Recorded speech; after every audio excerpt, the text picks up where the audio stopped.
Hello दोस्तों, data fine series का हमारा फोर्थ लेक्चर है। आज हम कवर करने वाले हैं इंटीजर क्या होता है, फ्लोट क्या होता है, स्ट्रिंग क्या होता है, कॉम्प्लेक्स नंबर क्या होते हैं। इन सारी चीज़ों के बारे में आज हम डिटेल में बात करने वाले हैं। इसके अलावा ऑपरेटर्स क्या होता है, ऑपरेटर किस प्रकार से वर्क करते हैं, इन सारी चीज़ों के बारे में थोड़ा डिटेल में जानेंगे। लेकिन उससे पहले हम पिछले वीडियो का रिवीजन कर लेते हैं। पिछले वीडियो में हमने क्या पढ़ा था, जैसे कि वेरिएबल्स क्या होते हैं, वेरिएबल्स की नेमिंग किस प्रकार से करते हैं, इनको हम प्रैक्टिकल देखने वाले हैं। तो चलिए हम चलते हैं अपने जुपिटर नोटबुक पर और यहाँ पे पिछले वीडियो को हम रिवीजन कर लेते हैं।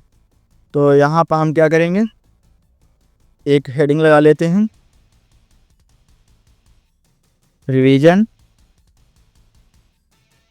और यहाँ पे हम कमांड स्लैश करके इसको हेडिंग के फॉर्मेट में कन्वर्ट कर देते हैं कि हमारा रिवीजन है। तो रिवीजन में सबसे पहले हम पढ़ने वाले हैं कि वेरिएबल्स की नेमिंग किस प्रकार से करते हैं, वेरिएबल्स की नेमिंग के रूल क्या होते हैं, इनको पहले पढ़ लेते हैं। या नेमिंग रूल्स। तो सबसे पहले नियम क्या होता है कि कभी भी हम वेरिएबल का नेमिंग करें तो वहाँ पे नंबर से हमें स्टार्ट नहीं करना होता। कभी भी हम वेरिएबल की नेमिंग करते हैं तो वहाँ पे नंबर से हम स्टार्ट नहीं कर सकते। जैसे 5A है, मतलब 5 है, 4 है ना, 4ABC, ऐसे करके कुछ नाम नहीं लिख सकते। जैसे कि यहाँ पे मान लेते हैं 7 नम इक्वल टू 5 या फिक्स रखना चाहते तो हमने यहाँ पे क्या लिखा 7, मतलब यहाँ पे नंबर पे हमने क्या किया, वेरिएबल का नाम लिखना शुरू किया। तो ये हमारा एक गलत नेमिंग का तरीका है। तो पहला नियम क्या कहता है कि नंबर से कभी भी हम स्टार्ट नहीं करते हैं। यहाँ पे इसको यहाँ से हटा लेते हैं और इसको एक बार प्रिंट करके आपको दिखा देते हैं। प्रिंट 7 ना।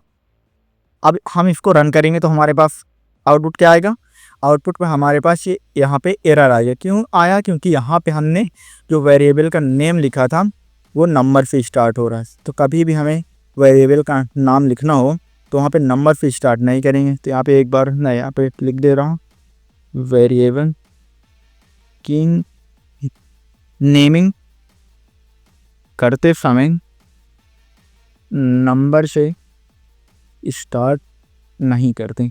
ये पहला नियम हो जाता है।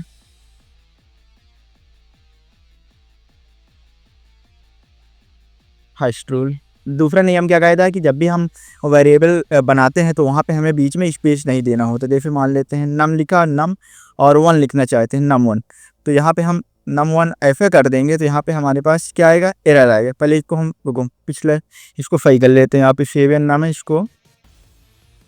इसको हटाकर रन कर दे रहे हैं। जो एरर है यहाँ पे हट जाएगा। हाँ, यहाँ पे इसको रन कर दिए तो हमारे पास यहाँ पे है। दूसरा नियम क्या कहता है कि कभी भी हमें स्पेस नहीं देना होता। तो यहाँ हम मान लेते हैं, ऐसे लिख देते हैं, हमने क्या किया, नम एक वेरिएबल लिया और num1, और यहाँ बीच में क्या कर दिया, यहाँ पे स्पेस दे दिया। स्पेस देंगे तो क्या आएगा, हमारे पास एरर आएगा। आपको एक बार दिखा देते हैं, उसके बाद इसको हम रन कर देंगे। प्रिंट, और यहाँ पे हमने क्या लिखा, नम स्पेस 1। अब इसको हम रन करेंगे तो हमारे पास अगेन एरर आएगा। एरर क्यों आया वो मैं आपको पहले ही बता चुका कि स्पेस यहाँ पे नहीं देना होता। तो हम यहाँ पे एक बार स्पेस हटा देते हैं, या यहाँ पे अंडरस्कोर लगा देते हैं, और यहाँ पे भी अंडरस्कोर लगा देते हैं। अब इसको रन करेंगे तो हमारे पास आउटपुट 67 आ जाएगा। यहाँ पे एक नियम लिख देते हैं, वेरिएबल की नेमिंग करते समय स्पेलिंग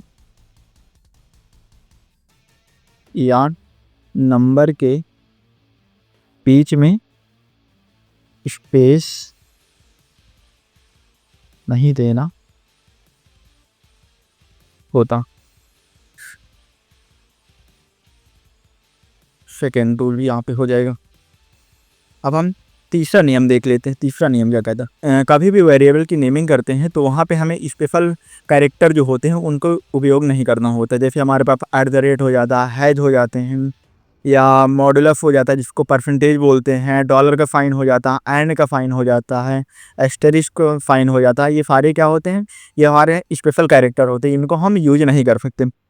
जैसे यहाँ पे मैं लिख दे रहा हूँ, स्पेशल कैरेक्टर, और यहाँ पे ये हमारे पास स्पेशल कैरेक्टर हो जाते हैं। इनके बीच में थोड़ा थोड़ा स्पेस दे देते हैं और इसको कमेंट कर देते हैं। तो अब हम यहाँ पे क्या कर रहे हैं, स्पेशल कैरेक्टर का यूज करके हम एक नेमिंग बनाते हैं। देखते क्या होता है। यहाँ पे जैसे एक्टरिश यहाँ पे लगाते हैं और इसके इक्वल टू 7 रखते हैं और इसको हम क्या करना चाहते हैं, प्रिंट करना चाहते हैं। प्रिंट नाम यहाँ पे लगाएं, 7 यहाँ पे लिखें। अब इसको हम रन करेंगे तो हमारे पास क्या आएगा, एरर आएगा। एरर क्यों आया, क्योंकि हमने स्पेशल कैरेक्टर का यूज किया। तीसरा नियम हमारा क्या कहता है, कभी भी हम वेरिएबल की नेमिंग करें तो वहाँ पे स्पेशल कैरेक्टर का यूज नहीं करते। वेरिएबल की नेमिंग करते समय स्पेशल कैरेक्टर का यूज नहीं करते हैं। ये हमारा तीसरा नियम होता है। चौथा नियम हमारे पास क्या आ जाता है, फोर्थ नियम कहता है कि जो पाइथन होता है, पाइथन में कुछ स्पेशल कीवर्ड होते हैं, जैसे कि प्रिंट हो जाता है और फॉर हो जाता है, ईज हो जाता है। ये क्या हो जाता है, ये हमारी स्पेशल कीवर्ड हो जाते हैं जिनको पाइथन पहले से डिफाइन करके रखा है कि इनका क्या यूज़ होगा, तो उनको हम यूज नहीं कर सकते। जैसे कि मान लेते हैं, हम एक बार आपको दिखा देते हैं, लेकिन इससे पहले हम इसको पहले सही कर देते हैं। यहाँ पे नाम _2 कर देते हैं और यहाँ पे हम नाम _2 कर देते हैं। इसको रन कर देते हैं तो हमारे पास क्या आएगा, आउटपुट 7 आ गया। अब इसको हम फोर्थ नियम देख लेते हैं। यहाँ पे तो प्रिंट इक्वल टू, हमने क्या किया, जो प्रिंट है, प्रिंट आपको पहले ही बता चुका हूँ। यहाँ पे जो प्रिंट यूज कर रहे हैं ये हमारे एक फंक्शन है।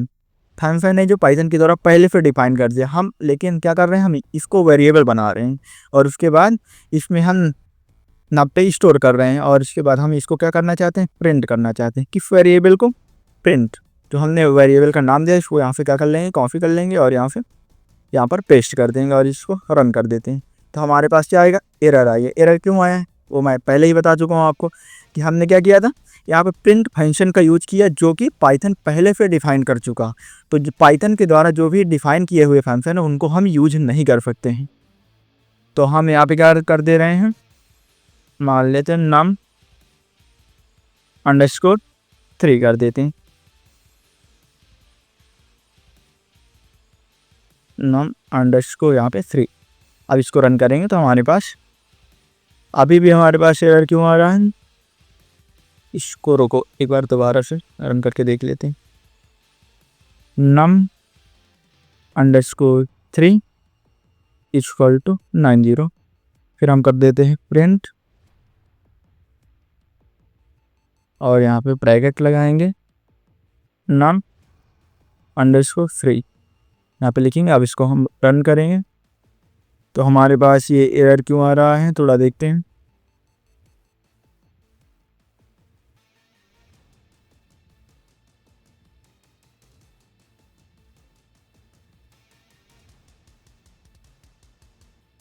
हम क्या कर रहे हैं, अब इसको दोबारा फिर लिख कर देखते हैं। तो num _3 = यहाँ पे हम 90 लिख दे रहे हैं और इसको प्रिंट करना चाहते हैं, इसको num3 को हम, तो यहाँ पे num लिखेंगे _3 लिखेंगे। अब इसको हम रन कर रहे हैं तो हमारे पास क्या आएगा, आउटपुट में 90 आ जाएगा।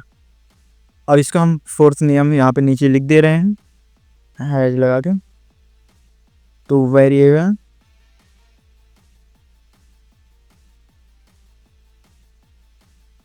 की नेमिंग करते समय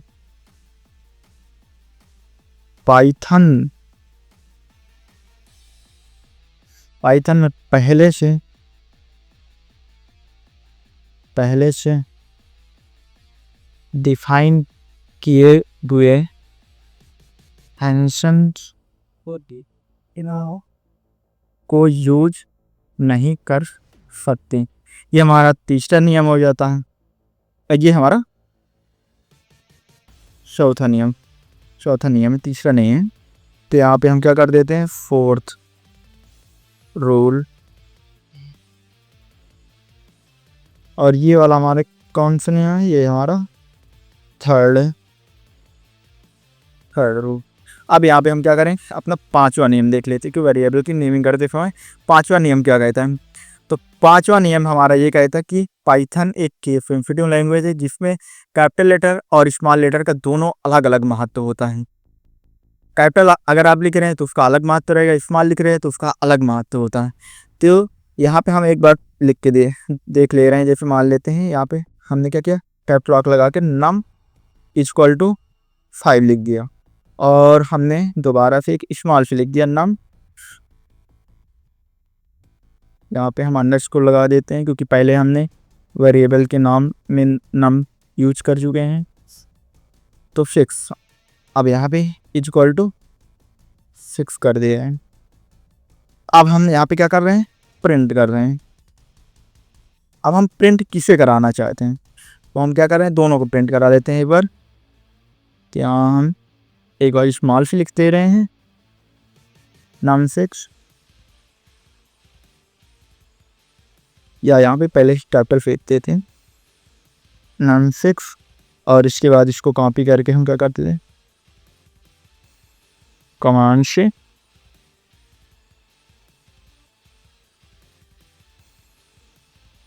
इसको हम यहाँ से कॉपी कर लेते हैं और यहाँ पे पेस्ट करके यहाँ पे वेरिएबल का नेम यहाँ पे चेंज कर देते हैं, नाम स्मॉल से कर दिए। अब इसको हम रन करें तो हमारे पास आउटपुट क्या आएगा, देखो हमने जब पहले इसको प्रिंट किया तो हमारे पास क्या आउटपुट आया, 5 क्यों आया, क्योंकि हमने नम जो कैपिटल लेटर के अंदर नम लिखा था नम 6, इसके अंदर जो हमने वैल्यू असाइन की थी, इसके अंदर नम 6 के अंदर जो भी हमने वैल्यू असाइन की थी वो क्या थी, 5 थी। तो 5 हमारे पास पहले प्रिंट हो गया क्योंकि हमने पहले इस वेरिएबल को प्रिंट किया उसके बाद ये वाले वेरिएबल को प्रिंट किया, तो हमारे पास इस प्रकार से आउटपुट आएगी। तो ये हमारा पांचवा नियम होता है कि पाइथन एक सेंसिटिव लैंग्वेज है जिसमें कैपिटल लेटर और स्मॉल लेटर का अलग अलग महत्व होता है। कैपिटल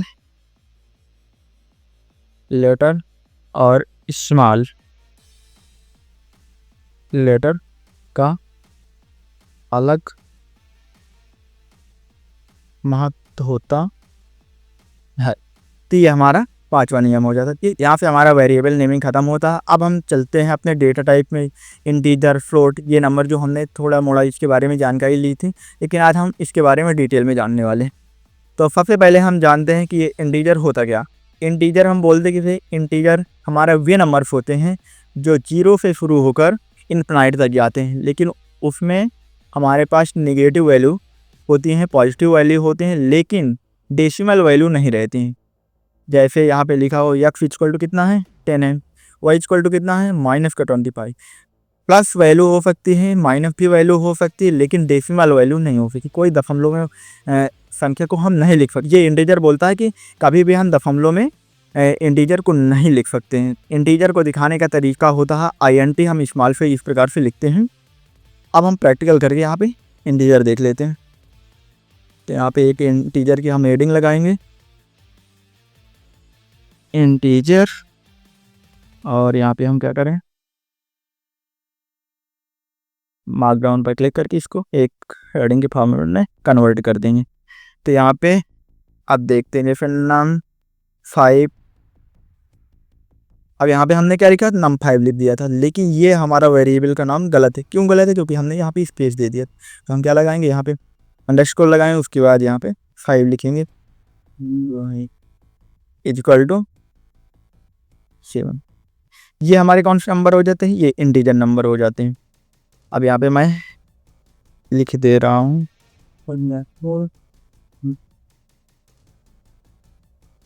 इंटीजर नंबर्स जो हमारे जहाँ कहाँ शुरू होते हैं, 0, 1, 2, 3, 4, 5, ऐसे करके हमारे पास कहाँ तक जाता है, ये इन्फिनाइट तक जाता है। यहाँ पे हम लिख गए, इसको हटा देते हैं। ये हमारे इंटीजर वैल्यू होती है, इसमें पॉजिटिव और नेगेटिव दोनों भी हो सकते हैं। अब इसको हम प्रिंट कर लेते हैं और इसको टाइप भी चेक कर लेते हैं कि किस टाइप का है। तो इसको पहले हम प्रिंट करेंगे, तो नम _5। अब इसको हम रन करेंगे तो हमारे पास क्या आएगा, 78 नंबर तो प्रिंट होगा। अब इसका हम टाइप देख लेते हैं क्या होता। तो टाइप पता करने के लिए, इसकी क्लास पता करने के लिए पिछले वीडियो में मैंने आपको टाइप बताया भी था। बाकी यहाँ पे हम एक हैज लगा के कमेंट करके यहाँ पे बता देते हैं। तो ये एक हमारा टाइप फंक्शन है जो ये बताता है कि हमारा जो ये नंबर लिखा है ये किस टाइप का है। स्ट्रिंग होती तो स्ट्रिंग बता देता, फ्लोट पॉइंट होता तो फ्लोटिंग बता देता, इंटीजर है तो इंटीजर बता देगा। तो ये टाइप हमारा फंक्शन होता है। इसको हम क्या करेंगे, यहाँ पे टाइप लगाएंगे फंक्शन और ब्रैकेट लगाएंगे और उसके अंदर जिस वेरिएबल को हमको पता करना है, जैसे num5 हमने इसके अंदर जो वैल्यू असाइन की ये इसको पता करना है ये कौन सा टाइप का है। तो हम क्या करेंगे, इसका जो नेम है इसको यहाँ से कॉपी कर लेंगे और यहाँ पे हम क्या करेंगे, पेस्ट कर देंगे। अब इसको रन करेंगे तो हमारे पास पहले हमने प्रिंट किया 78 को, तो हमारे पास क्या आया, पहले 78 आया। उसके बाद हमने उसका टाइप चेक करना, टाइप को चेक करना, तो यहाँ पे हमने क्या किया, टाइप फंक्शन का यूज़ किया और उसके अंदर जो भी वेरिएबल का नेम था उसको यहाँ पे पेस्ट कर दिया है। और यहाँ पे हमारे पास आ गया कि इसकी कौन सी क्लास है, ये इंटीजर टाइप का है। तो यहाँ से हमें पता चल जाता है कि ये इंटीजर टाइप का। अब देखते हैं कि फ्लोट नंबर क्या होते हैं। तो फ्लोटिंग नंबर वे नंबर होते हैं जो दशमलव में लिखे रहते हैं, जैसे कि डेसिमल पॉइंट नंबर, जैसे 19.99 हमारे पास ये लिखा है। ये प्लस और माइनस दोनों भी होते हैं, यहाँ पे ये प्लस में भी लिखा है, ये माइनस में भी लिखा है। -7.5 ये भी सही है, ये भी सही। तो हमारे पास ये जो फ्लोट नंबर होते हैं वो माइनस और प्लस दोनों हो सकते हैं, लेकिन दशमलव में होनी चाहिए। ये हमारा फ्लोटिंग पॉइंट कहता है। फ्लोटिंग पॉइंट को दर्शाने का तरीका ये होता है कि हम स्मॉल पे एफ लिखते हैं, FLOAT इस प्रकार से लिखा जाता है। अब हम इसको प्रैक्टिकली देख लेते हैं। तो यहाँ पे हम क्या करेंगे, एक फ्लोट की एक हेडिंग लगाएंगे। यहाँ हम इसको फ्लोट की एक हेडिंग लगा लेते हैं। अब देखते हैं num_7। अब हम क्या कर रहे हैं, 45 यहाँ पे असाइन कर रहे हैं इसके अंदर वैल्यू। अब इसको पहले क्या करते हैं, प्रिंट कर लेते हैं num_7। अब यहाँ पे हम क्या करेंगे, इसको हम प्रिंट कर लेंगे। तो प्रिंट करने पर हमारे पास क्या आएगा, 45। यहाँ पे आउटपुट आ गया है, जो हमने वैल्यू असाइन की थी वो वैल्यू हमारे पास आउटपुट में आ गई है। अब हम क्या करेंगे, इसका टाइप पता करेंगे। टाइप पता करने के लिए क्या करेंगे, पहले प्रिंट फंक्शन को लगाएंगे, उसके अंदर हम टाइप फंक्शन को यूज करेंगे। किस टाइप का है तो वहाँ पे हम लिखेंगे और जो वेरिएबल का नाम हमने दिया था वो लिख लेंगे यहाँ पे और एक ब्रैकेट यहाँ पे क्लोज कर दें। अब इसको हम रन करेंगे तो हमारे पास पहले क्या है, पहले हमने प्रिंट किया तो 45 आया। उसके बाद हमने जो सेकेंड कोड लिखा था, सेकेंड लाइन का कोड, उसमें क्या लिखा था, हमने टाइप लिखा था। टाइप फंक्शन के अंदर हमने जो वेरिएबल के अंदर वैल्यू को असाइन किया था वहाँ पे जो वेरिएबल नेम लिखा था उसको यहाँ पे लिखा। तो हमको क्या पता चला यहाँ पे कि किस टाइप का क्लास है, ये इंटीजर है। लेकिन अब यहाँ पे पॉइंट लगा दिए, जैसे ही पॉइंट लगाए तो हमारे पास क्या आएगा, यहाँ पे इसको रन करके एक बार देख लेते हैं। हमको इसको रन करना था, तो हम इसको रन करेंगे। यहाँ पे हमने क्या किया, 45.90 हमने यहाँ पे लिखा तो हमारे पास क्या आया, यहाँ पे क्लास क्या आ गया, इसकी फ्लोट। जैसे ही हमने दशमलव यहाँ पे लगाया वैसे ही हमारे पास क्या आ जाता है, यहाँ पे फ्लोटिंग। यहाँ पे क्लास बता देता है कि यह फ्लोट टाइप का क्लास है इसकी। तो आपको समझ में आया होगा किस प्रकार से इस क्लास वर्क करता है। तो आपको समझ में आएगा फ्लोटिंग डेटा टाइप किस प्रकार से वर्क करता है। अब देखते हैं स्ट्रिंग क्या होती है। तो स्ट्रिंग हमारे पास एक टेक्स्ट फॉर्मेट होता है, जैसे कि हम कोई टेक्स्ट लिख देते हैं और उसमें हम एक कोटेशन मार्क मतलब एक फिंगर इन्वर्टेड कामा लगा देते हैं, तो ये हमारा किस में कन्वर्ट हो जाएगा, ये पूरी लाइन हमारे स्ट्रिंग में कन्वर्ट हो जाएगी। तो ये हमारी स्ट्रिंग में हम नंबर भी ऐड कर सकते हैं। यहाँ पे मान लेते हैं 9 लिखना है तो यहाँ पे 9 लिख दिया और यहाँ पे इसको कोटेशन मार्क लगा दिए, तो ये भी क्या हो जाता है, ये भी हमारे पास स्ट्रिंग में कन्वर्ट हो जाए। क्यों स्ट्रिंग में कन्वर्ट है, क्योंकि हमने क्या लगाया, यहाँ पे कोडेशन मार्क लगा दिए। तो कोडेशन के मार्क के अंदर जितनी भी वैल्यू हमको स्टोर करेंगे वहाँ पे वो क्या हो जाएगी, वो किस टाइप की क्लास हो जाएगी, वो हमारी स्ट्रिंग टाइप की क्लास हो जाएगी। जैसे कि एग्जाम्पल में हमारे पास लिखा ये नेम इक्वल टू, हमने क्या नेम एक वेरिएबल का नाम दिया और उसके अंदर हमने क्या किया, अभिध्यानम एक नाम लिख दिया और इसको कोटेशन मार के अंदर कर दिया। तो ये किस में कन्वर्ट हो गया, ये स्ट्रिंग में कन्वर्ट होगा। फिर प्रकार से हमारे पास ये सेकंड वेरिएबल हमने क्या किया, मैसेज नाम का बनाया और इसके अंदर क्या हमने वैल्यू असाइन कर दी, hello 1 2 3। हमने क्या किया, मैसेज के अंदर hello 1 2 3 सिंगल कोटेशन मार्क के अंदर क्या कर दिया, इसको असाइन कर दिया। तो ये हमें हमारा स्ट्रिंग हो जाती है। तो अब इसको हम प्रैक्टिकली देखने वाले हैं। तो चलिए चलते हैं यहाँ पे। तो सबसे पहले हम स्ट्रिंग की हेडिंग लगा लेते हैं। और इसको हम यहाँ से रन करके अब हम क्या करेंगे, नम यहाँ पे नेम ले लेते हैं, नेम इज इक्वल टू, अब कोटेशन मार्क के अंदर हमने क्या किया,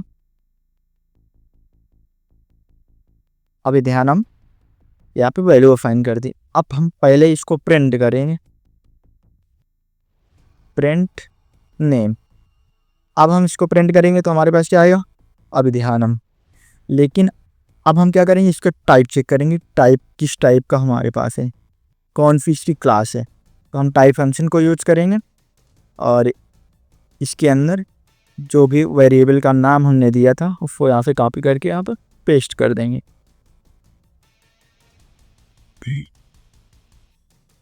अब इसको हमने रन किया तो क्या आएगा, हमने पहले जो लाइन कोड लिखा था प्रिंट नेम, हमने नेम को प्रिंट कराया तो अभी ध्यान हम आ गया। उसके बाद हमने क्या किया, उसके टाइप को चेक करना था तो हमने यहाँ पे टाइप फंक्शन को यूज किया और यहाँ पे हमारे पास आ गया कि ये str मतलब स्ट्रिंग टाइप का है। तो इसको दिखाने का तरीका क्या होता है, str हम इस प्रकार से दिखाते हैं तो ये हमारी स्ट्रिंग हो जाती है।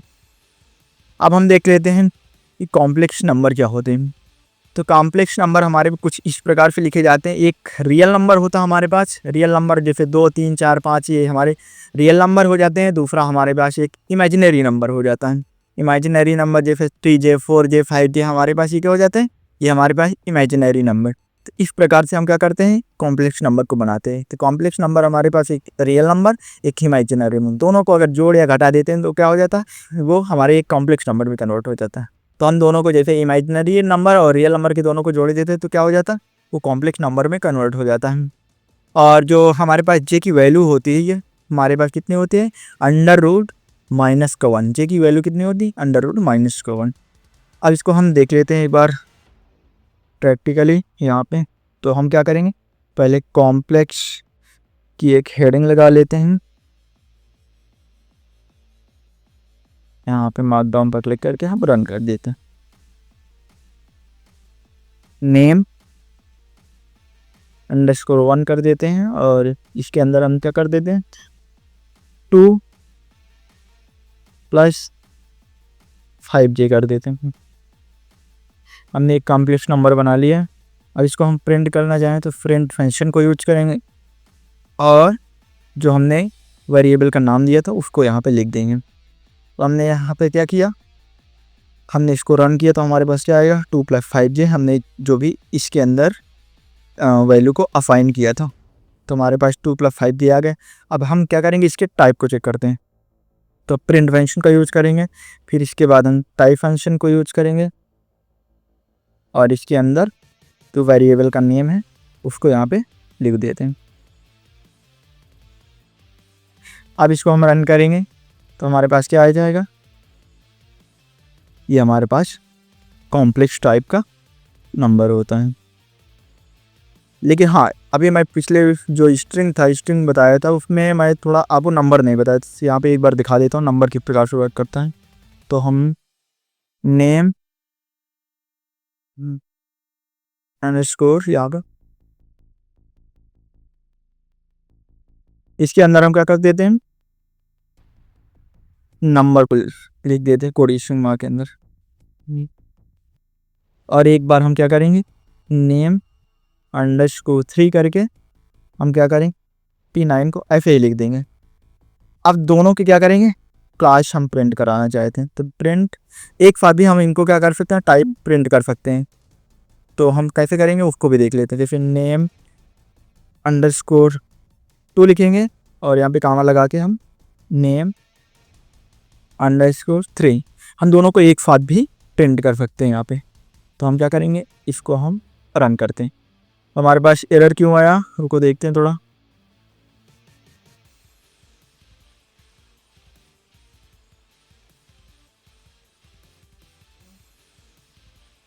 यहाँ पे क्या बोल रहा है,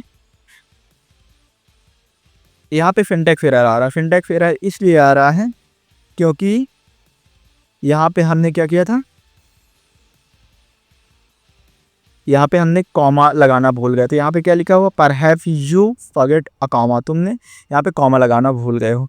तो अगर हम यहाँ पे कॉमा लगा देते हैं तो हमारे पास इसको रन करते हैं तो हमारे पास अगेन एरर क्यों आ रहा है इसको देख लेते हैं दोबारा से।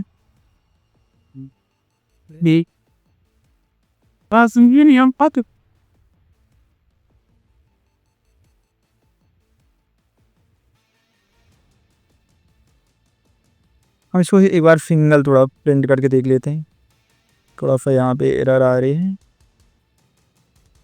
तो हमारे पास क्या आएगा यहाँ पे नेम टू के अंदर हमने जो वैल्यू को असाइन किया था वो हमारे पास इस प्रकार से आ जाते हैं। अब दोबारा से हम क्या करेंगे, यहाँ पे प्रिंट फंक्शन को यूज करेंगे और यहाँ पे हम टाइप फंक्शन को यूज करेंगे, एक ब्रैकेट लगाएंगे name_3। अब इसको हम रन करेंगे तो हमारे पास ये भी इसकी भी टाइप बता देगा कि किस टाइप का, स्ट्रिंग टाइप का। ये भी हमारे पास जो सेकेंड लाइन हमने लिखा था वो भी किस टाइप का है, तो वो भी हमारा स्ट्रिंग टाइप का। तो इस प्रकार से हम नंबर को भी स्ट्रिंग में कन्वर्ट कर सकते हैं। तो ये हमारा स्ट्रिंग हो जाता है, ये कॉम्प्लेक्स नंबर होते हैं। तो आपको हर समझ में आया होगा इंटीजर किस प्रकार से वर्क करता है, फ्लोटिंग क्या होता है, स्ट्रिंग क्या होती है, कॉम्प्लेक्स क्या होती है, ये सारी चीज़ें आपको समझ में आए होगा। तो आज के लिए इतना ही, बाकी मिलते हैं अगले वीडियो में, तब तक के लिए बाय बाय।